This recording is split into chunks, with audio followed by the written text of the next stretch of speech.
Hey guys, today the first project we're going to talk about is how to get started doing your layout work. Talking about the total glass box. So I'm going to hopefully superimpose an image of a bar stool and looking at it. And the idea of the glass box is that you can look at an object without perspective. And what I mean by that is perspective is what happens when you look at a railroad track going over the horizon or a road or whatever. Perspective causes lines to converge on one another to create the impression that you're looking at a 3D object when you're looking at a painting or you're looking at a photograph or something like that. So perspective occurs naturally in photos and it occurs naturally in the real world, but when it comes to graphic understanding, we have to create our own perspective. And the first steps of machine drawing are actually getting rid of perspective entirely. So the idea of the glass box is that you look at an object and you confine the space of that object with a glass box around that object to then make other views of the object. So you get a front view, you get a top view, you get a side view, you can get a bottom view, you can get another side view, and later on in the class we'll talk about something called auxiliary views. But the purpose of this exercise is to look at the total overall size of the object that you're drawing and form your glass box so that you can work your way in. So the drawing that I'm doing or setting up to do in this video is a drawing of a cabinet that IT gave us that we're going to turn into a tool chest. So this video will be supplemented by other videos in the future of me taking more measurements of the object and adding in details to the drawing. But today all we're doing is creating a couple of rectangles. So here we go. I'm gonna do it on some crappy vellum because I don't care too much about this. It's gonna be a shop drawing, not a piece of art, and that's fine. So what I'm gonna do is loosen my parallel bar. One of the things about these really crummy parallel bars, you turn the left knob toward you and the right knob away from you in order to tighten it. And if you get used to just using one knob, eventually you'll work that knob all the way in and your parallel bar won't clamp down quite like you want it to. So just be mindful of that. I'm gonna check for that top edge there to make sure it's perfectly even with my parallel bar. Lock that guy down. And I'm gonna throw some drafting dots down. What I normally do is lock it down right up underneath it, underneath the parallel bar.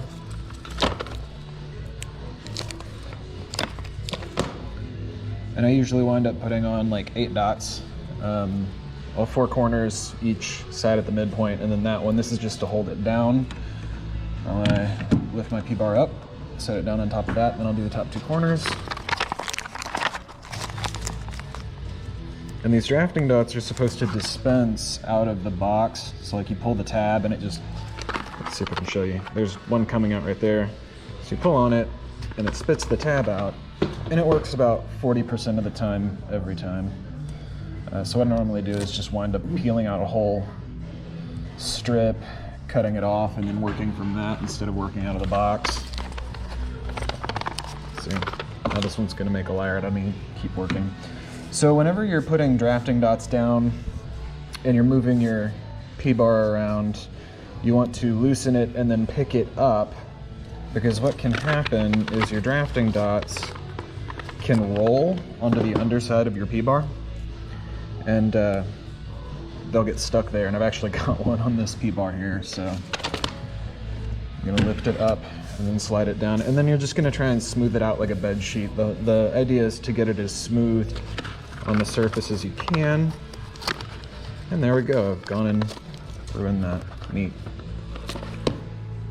Get that bottom corner.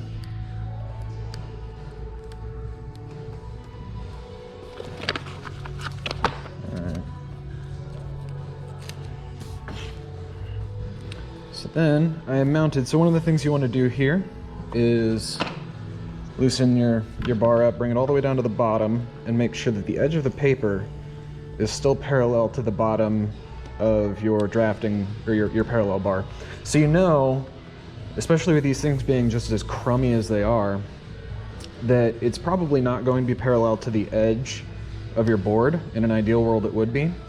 But if you're using this and the pulleys and all that stuff works like it's supposed to, then the top and the bottom of the bar are always going to be parallel to the edge of your paper. And that means that if your paper is square, and it should be, that your vertical edges are going to be perfectly perpendicular to that. So again, go back to that idea of working from known objects. So you know that this is parallel to this is parallel to this, and if you drop your square there, then your square, or your triangle rather, is going to be perpendicular to it. So you're working from the same known thing.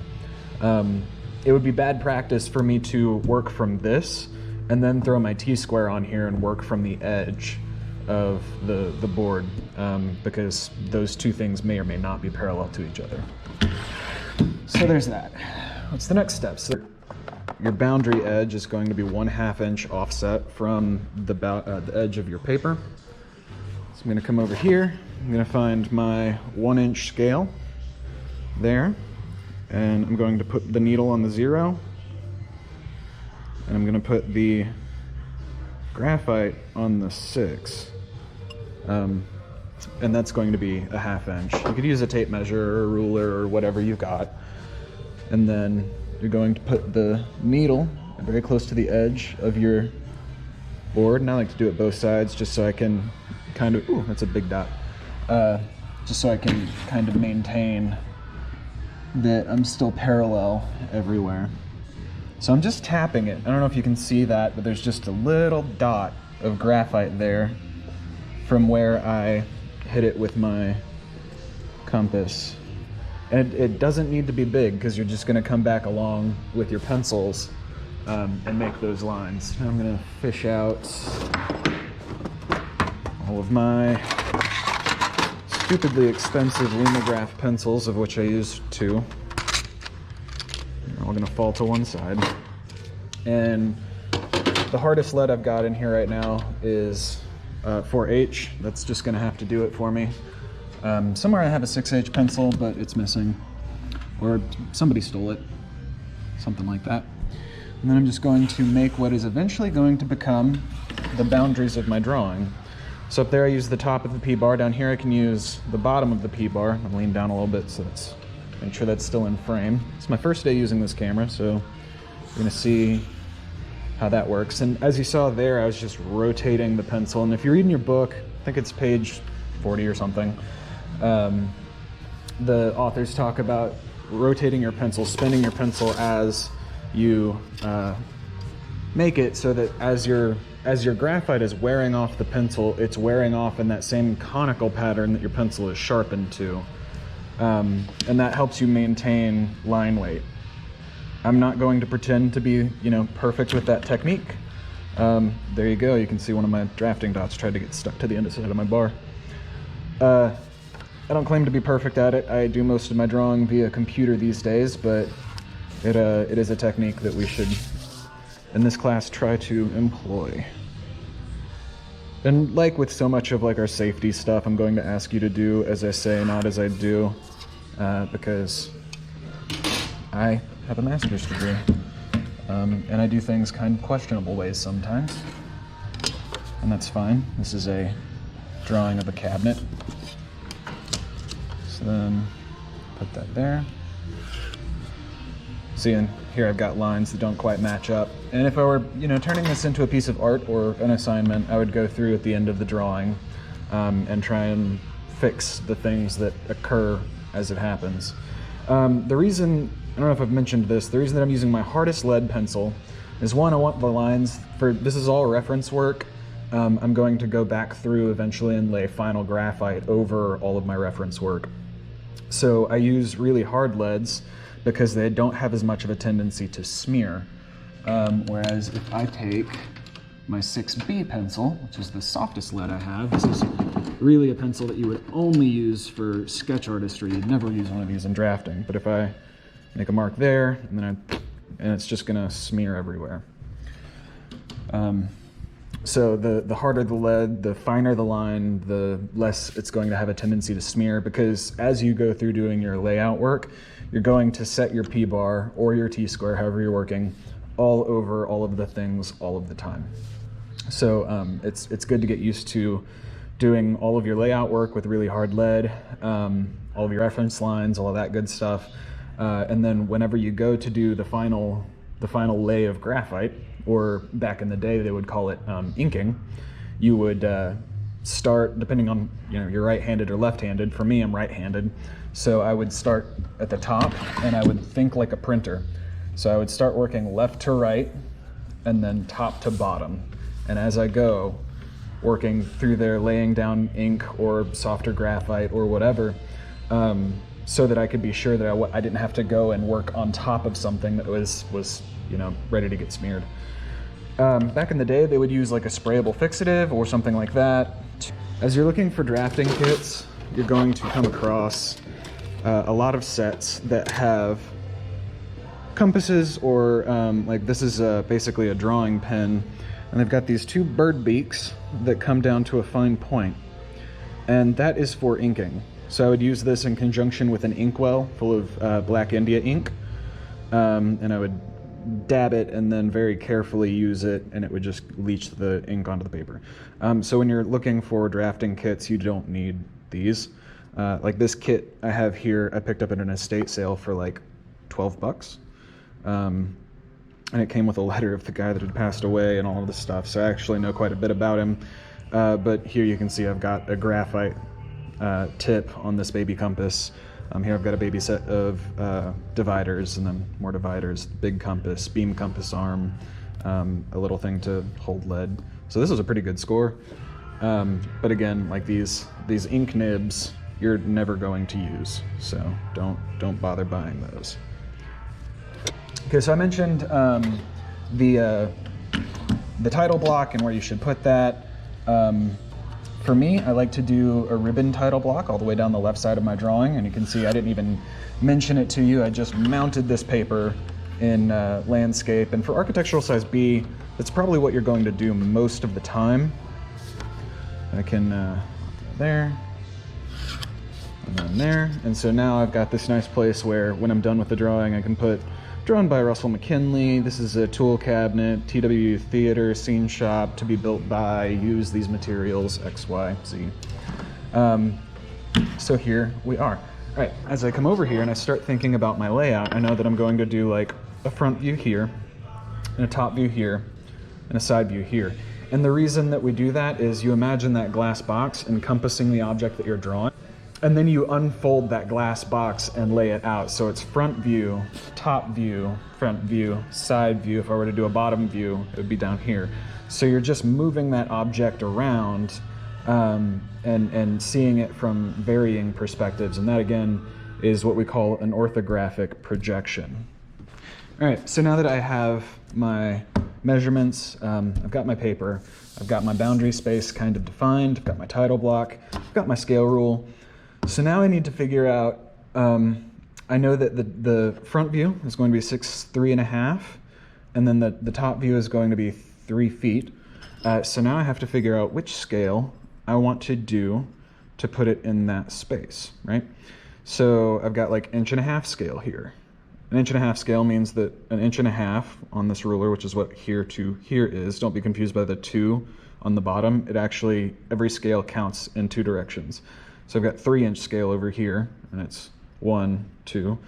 If I come over here to 1.5" scale, it's 1, 2, 3, 4, 5, right?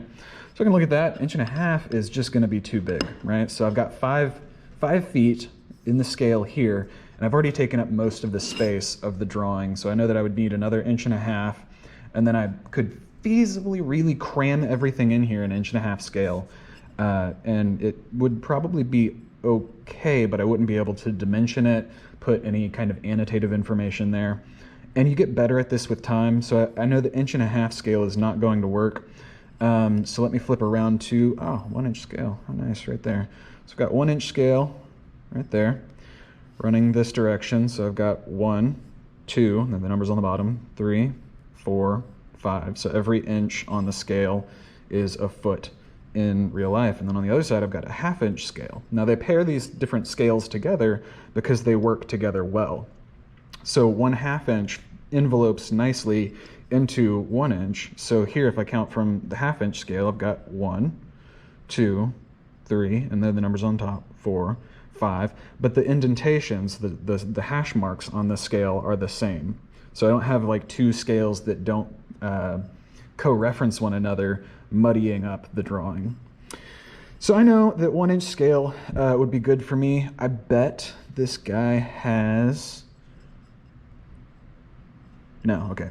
So I don't have like an 1.25 inch scale. In computer drawing world, you can do those really weird scales.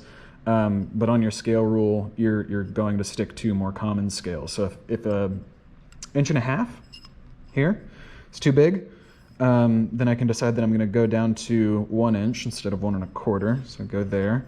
And in CAD world, I could probably make better use of the paper, but it's just simpler on the scale rule to keep it there. So we're going to go with 1 inch scale, and we will work from there. So I have to start with my total glass box of the object, right? And the way that I do that, for me, I've always done it this way. So look at my paper, and I note about how much space I'm going to want for notes, things like what I'm building it out of, what considerations need to happen. If I were a designer, it would say, you know, you need to paint it with these colors or whatever. If I was doing, you know, a color rendering, and I'll show you what those things look like. So I'm just going to come up, hand grenades, doesn't really matter too much, about 2 inches there. And I'm just going to scribe a baseline, right? And so I'm going to come back and erase this eventually, but for right now, there's the bottom of that, so that's going to be the bottom of the cabinet here. But when I go to do the side of the cabinet, it's going to co-reference one another, right? And that's really helpful because when I go to draw the side, say I've got cabinet here and there's a shelf here, I don't want to come over to my side drawing and measure up. That's just a waste of my energy and time. What I can do is just drop it right there on the cabinet and draw the underside of the cabinet in my side view, and then move to the top, shelf, I'm sorry. Move to the top edge of my shelf, and then I can draw it in my side view, and I don't have to take measurements and waste a bunch of time and fiddle around with dividers and all of that stuff. So again, all of this is methods to work smarter, not harder. I'm going to let these two lines overlap a little bit. I'm going to slap one line down right here. So that's the beginning of my glass box for my front view. But that line is going to continue up, and I'm actually going to continue it up farther than I need, because again, that's going to co-reference my top line, or my top view. And when I do my top view, when we get done with this total glass box, one of the things that we're going to do is we're going to draw a 45-degree line up and to the right. And that line is a line called the miter transfer line. And that allows you to co-reference points on your top view over, and then it goes, you know, parallel to that miter transfer line, and where it intersects that miter transfer line, it goes perpendicular, and that will co-reference a view on your side view. Again, so you don't have to do any of the measurements out, and it's just nice that way. So we are coming back to our scale rule. I'm going to slap my scale rule down. I hope that you can see this. And I'm going to go to 6'3½", right? And I know that point. So I've got it on the 0. I come up here to 6. How do I get to 3.5 inches? Well, I slide the intersection point of those two lines to 3.5 inches, which is right there. So that's the 3.5 inches that I need, and then I come up here to my 6, and it's just like carpentry. Just gonna make a little bird's mouth right there. So I know that that is in the scale 6'3½ inches up to the top. So then I'll come over here and I will scribe another reference line right across. And again, I know that this is going to intersect with my side view, so I'm going to just throw a little reference line over here somewhere. Where it lands, not really important at this moment. And then again, a weakness of hand drafting. You can see there's a tiny little like 32nd, maybe 3/64ths of an inch discrepancy between where my little bird's mouth is and where my line landed. That's life in the fast lane. I'm not going to worry about that too much.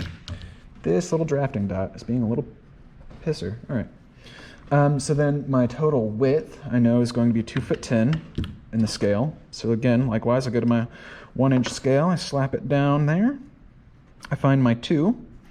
And then I'm sliding it over to the 10-inch mark. So I can see that the 10-inch mark is just beyond the 9-inch mark.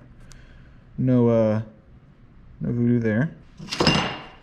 Okay, so then I take my line here. I complete those 2 lines there. So now I've got my total glass box for the whole guy.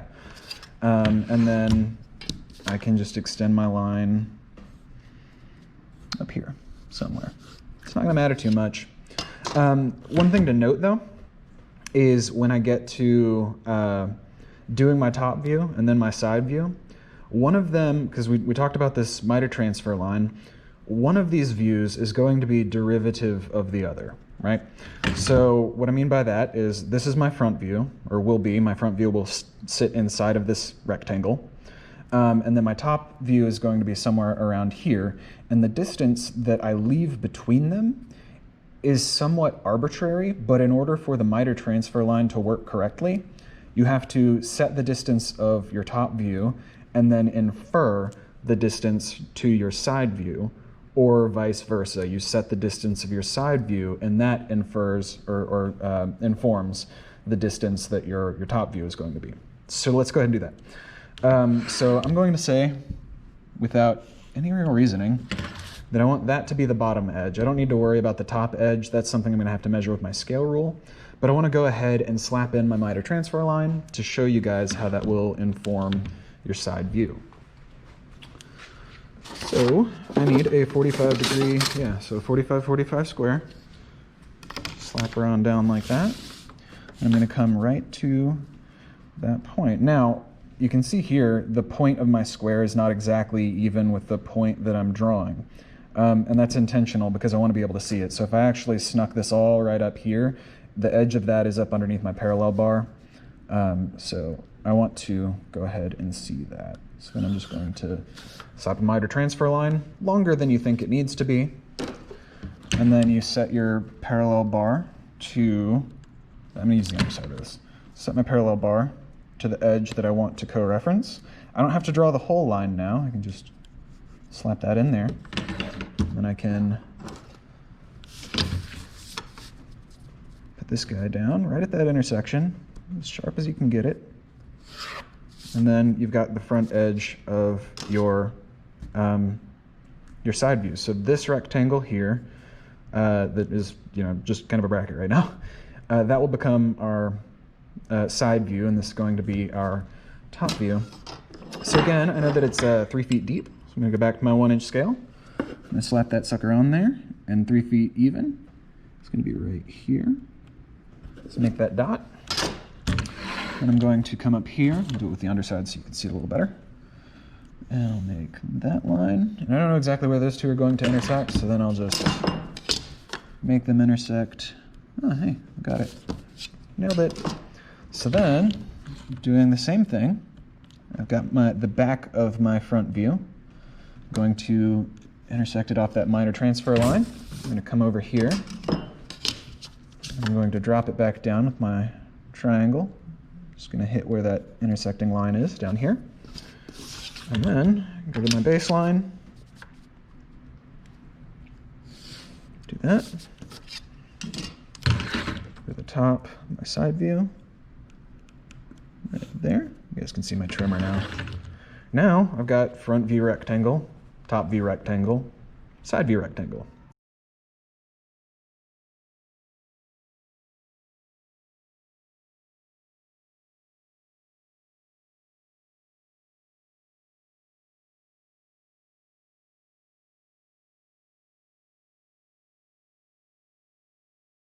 Now it doesn't matter what I'm drawing, everything fits into an overall rectangle, even if it's not a rectangle at all, right? So if this is my bottle, I don't know whose this is. Is there a better thing I could use? Yeah, sure, why not? It's my hand sanitizer here, right? So it's going to, if I had a carpenter's pencil on me, there's one. If I wanted to figure out its total overall rectangle, it'd be something like that for the front, something like that for the top, and something like that for the side, and all of those things would co-reference. It doesn't matter that this is not rectangular. It has a sum total overall height, a sum total overall width, which would be a little bit wider than the rest of the bottle because of that nozzle sticking out there, be a little bit wider, and a total overall depth, right? Like that. So everything will fit into that overall glass box. It's just kind of handy that what we're drawing right now is rectilinear or rectangular or whatever. And so now I can come back with my eraser, and this is a pinky eraser that's just kind of okay. It's not great, but I can get rid of some of these lines because, like, I know that the top is going to co-reference one another, and then, like, I don't need all of this over here, right? So if I were making a piece of art or an assignment that I was turning in, like right now you can tell I'm not using my eraser guide, I'm not using all of that stuff. If I were making a piece of art that I was going to hang on a wall or submit for a grade or, you know, keep in my archives or whatever, then what I would be doing is checking if this is a good placement for these three rectangles on this paper. And right now it's super not. It's just super not. Like, they're okay in relation to each other. There's plenty of space in here for me to get dimensions and all that good stuff, hidden lines and such. But I would want to move it over and center it on the page. And this is what I'm talking about by doing good layout work. You would want to figure out what the total piece of this was going to be, and then put it on the paper where you want it. And again, you know, there's not a damn thing wrong with doing your layout on laser paper or scrap paper, notebook paper, whatever. You can do your layout, figure out that your total thing is going to be about 12 inches by 8.5 inches. So 12 by 8.5, well, damn, that might almost fit on an 11 by 7, an 11.5, yeah. That might almost fit on an architectural A piece of paper instead of an architectural B. So I may be using the wrong tool for the job for this thing. Now, again, I've been doing this for years. This is a shop drawing. Don't care that much. But for you guys, that should be the kind of thing that you're thinking about. And you get a little bit better at laying things out as you do it. You get used to different scales and all of that good stuff. One of the reasons I'm going with 1-inch scale on this, aside from the fact that it works better, I could actually have gone with 1.5-inch scale if I'd turned my paper portrait style. Or if I flipped my whole drawing board, I don't know. But I like inch scale because it makes the math really easy. And if I don't have my scale rule on my hand, you know, I can look at that and burn a foot, whatever, and I see that it's 1 foot. Right here it's, you know, 1 foot 3 inches, so that's 3 inches deep, which in 1-inch scale means that it's 3 feet deep, and you know that can save me a couple of steps. So that's the total glass box, and I'm gonna go ahead and cut this video, see how it looks, maybe make some adjustments before I go to the next step, and yeah, so thanks for joining me.